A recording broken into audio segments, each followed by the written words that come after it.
يا نفس إن لم تظفري لا تجزعي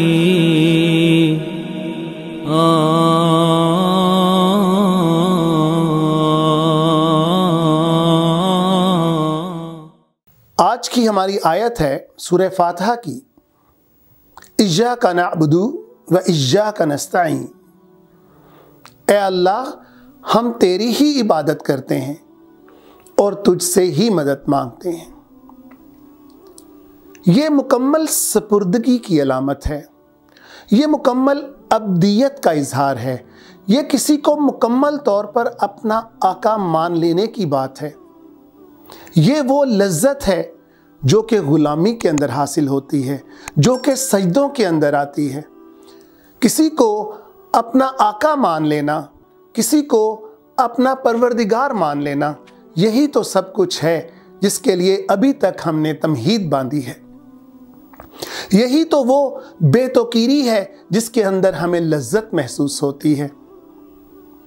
پیارے دوستو، مگر سوال یہ ہے کہ ہم جب سورہ فاتحہ پڑھتے ہیں اپنی نمازوں کے اندر تو یقین کریں ہمارے 80 سے 90% بھائیوں کو پتہ ہی نہیں ہوتا کہ ہم التجا کیا کر رہے ہیں، رب تعالیٰ سے مانگ کیا رہے ہیں۔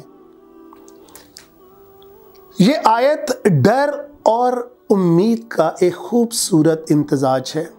ڈر اس بات کا کہ پتہ نہیں اللہ تعالیٰ ہمیں اپنا عبد مانیں گے کہ نہیں، اور امید اس بات کی کہ انشاءاللہ تعالیٰ اللہ تعالیٰ ہمیں اپنا عبد مانیں گے۔ ایک غلام کے پاس ہوتا ہی کیا ہے؟ اگر آپ عرب کی تاریخ کے اندر نظر دوڑائیں تو آپ کو پتہ چلے گا کہ غلاموں کے ساتھ کیا سلوک کیا جاتا تھا۔ ان کی زندگی، ان کی موت کا مالک اس کا آقا ہوتا تھا۔ یہاں بھی عبدیت پوری قلب کے ساتھ ہوتی ہے۔ اگر آپ مومن ہیں تو اپنے قلب کے ساتھ اللہ تعالیٰ کو اپنا آقا ماننا پڑے گا، اور خدا اللہ سبحانہ و تعالیٰ جب وہ آپ کو اپنا عبد مان لے تو یقین کریں آپ کے اوپر نعمتوں کے دروازے کھل جائیں گے۔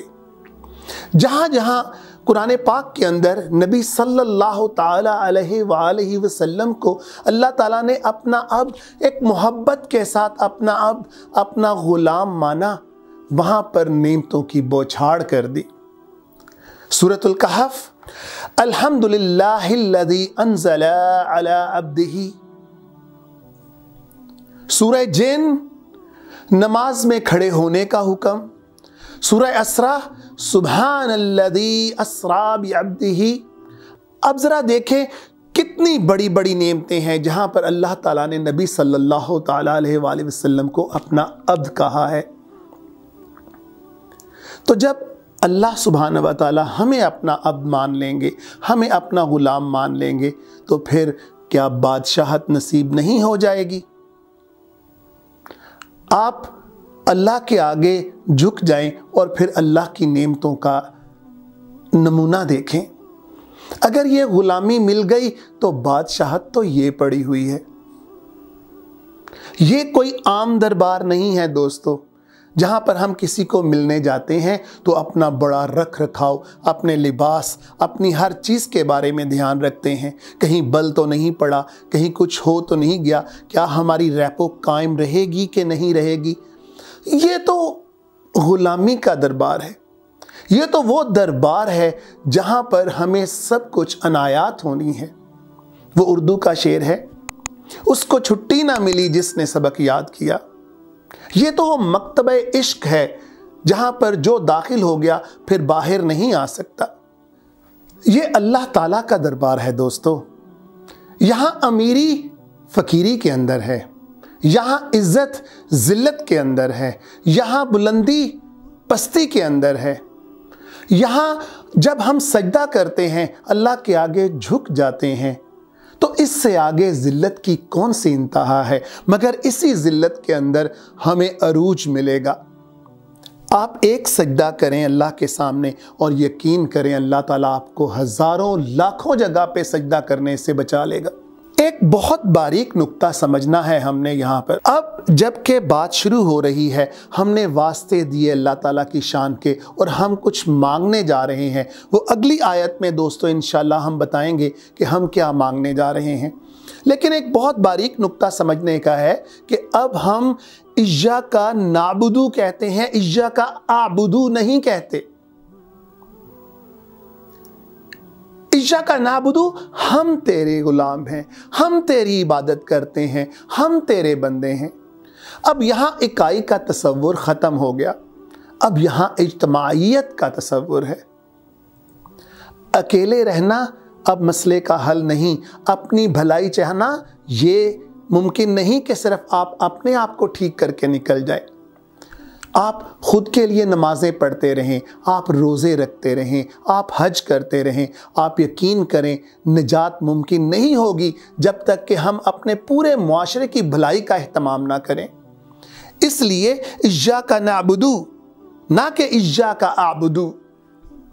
یہ کیوں سکھایا جا رہا ہے؟ کیونکہ ہم نے بحیثیت قوم اللہ تعالیٰ کی پرستش کرنی ہے اور اس سے مدد مانگنی ہے. اور پھر ہی بحیثیت قوم آج ہم جس ذلت کا مسلمان پوری دنیا کے اندر شکار ہیں، یہ صرف اسی صورت میں ممکن ہے جب ہم اس سطح سے اٹھ کر سب ایک اکائی کے اندر جڑ جائیں گے، جب ہم ایک دیوار کی مانند بن جائیں گے، جب اینٹ اینٹ کے اندر پیوست ہو جاتی ہے. اکیلے درخواست کرنا اور مل کر درخواست کرنے کے اندر بہت فرق ہوتا ہے. آپ کسی بھی دفتر میں اکیلے جائیں اور کسی بھی دفتر میں 100 یا 200 کی تعداد میں جائیں، آپ کو پتہ چلے گا فرق کیا ہوتا ہے. آپ کی بات سنی جاتی ہے کہ نہیں سنی جاتی. اور یہ تو اللہ کا دربار ہے جب ہم سارے مل کر اللہ سے التجائیں کریں گے. جیسے ہم حج کے اندر سارے اکٹھے ہو جاتے ہیں، امتیازیت کا فرق ختم ہو جاتا ہے. جب ہم مل کر اللہ کے سامنے التجائیں اپنی درخواستیں رکھیں گے تو کیوں نہیں انشاءاللہ تعالی ہمیں وہ عطا کی جائیں گی. کیونکہ ہو سکتا ہے میں گناہ گار ہوں، ہو سکتا ہے میرے ساتھ والا کوئی، مثال کے طور پر ہم فرض کر لیتے ہیں وہ گناہ گار ہوگا.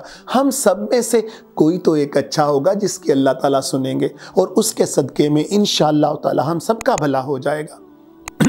کیونکہ سیدھی راہ دکھانے والا تو صرف میرے اللہ ہیں. لہٰذا دوستو آئیں ہم سب مل کر ان کی غلامی کا، اللہ سبحانہ و تعالیٰ کی غلامی کا دم بھریں اور نبی صلی اللہ علیہ وسلم کی سنت کو تازہ کریں. يا نفس إن لم تظفري لا تجزعي